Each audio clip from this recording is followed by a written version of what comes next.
तस्वीरें देखकर आपको हैरानी हो रही होगी कि लोग अस्पताल में इलाज कराने के लिए आते हैं, घंटों लाइन में खड़े रहकर अपना नंबर लगवाते हैं और दिन भर गुजार कर फिर डॉक्टर से मिलकर इलाज कराते हैं और इसके लिए समय के साथ साथ पैसे भी खर्च करते हैं। लेकिन वे कौन जाहिल है जिनका इलाज सरकारों को जबरदस्ती कराना पड़ रहा है। पहले तो इनको जबरदस्ती घरों से निकालकर डॉक्टर ला रहे हैं, लेकिन ये उन अस्पतालों से भी भाग रहे हैं। डॉक्टरों को इन्हें रस्सी से बांध कर रखना पड़ रहा है।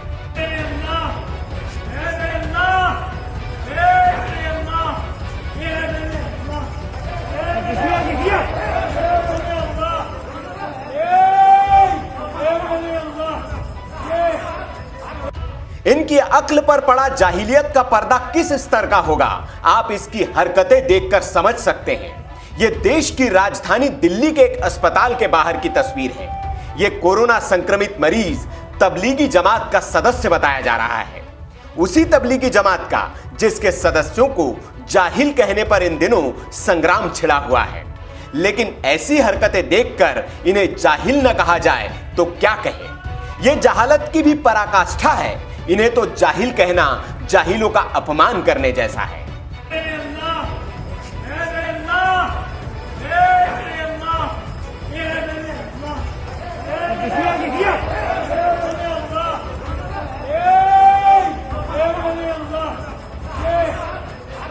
अल्लाह की मदद मांग रहे इस शख्स को शायद नहीं पता कि यह अल्लाह की ही मर्जी है कि वो जिंदा है और डॉक्टर उसका जबरदस्ती इलाज कर रहे हैं और वो अल्लाह के नाम पर अस्पताल से भागकर अल्लाह की मर्जी के खिलाफत ही कर रहा है।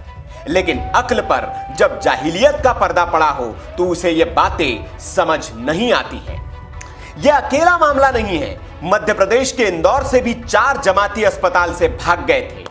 इन्हें खोजने के लिए सूबे के कई शहरों की पुलिस को खाक छाननी पड़ी, लेकिन आखिरकार इन्हें दबोच लिया गया। मुरैना पुलिस ने गुरुवार की रात इसी केलों से भरे ट्रक से इनको पकड़ा है। ये जिस ट्रक से यूपी भागने की फिराक में थे, वो ट्रक महाराष्ट्र से केला भरकर उत्तर प्रदेश जा रहा था। ये चारों जमाती भी यूपी के रामपुर के रहने वाले बताए जा रहे हैं। इन चारों को पकड़कर अब कड़ी सुरक्षा में मुरैना जिला चिकित्सालय के आइसोलेशन वार्ड में रखा गया है। अब्दुल सलाम, तस्वीर हुसैन और मुंशी रहूफ ट्रक के ऊपर बनी कैबिन में छिपे हुए थे, जबकि चालक की कैबिन में रहीश आलम, ट्रक ड्राइवर प्रीतम और कंडक्टर संजय बैठा था। इन लोगों ने थोड़े से पैसे के लालच में इन जमातियों को ट्रकों में बिठा तो लिया था, लेकिन इन्हें पैसों के साथ लाइलाज कोरोना भी मिलने वाला है, यह शायद पता नहीं था।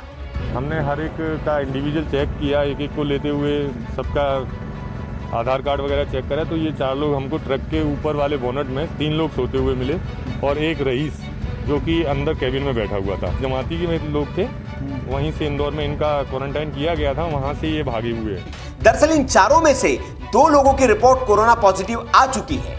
अब ये सोचिए कि इन्होंने इस सफर के दौरान कितने लोगों को यह संक्रमण बांटा होगा।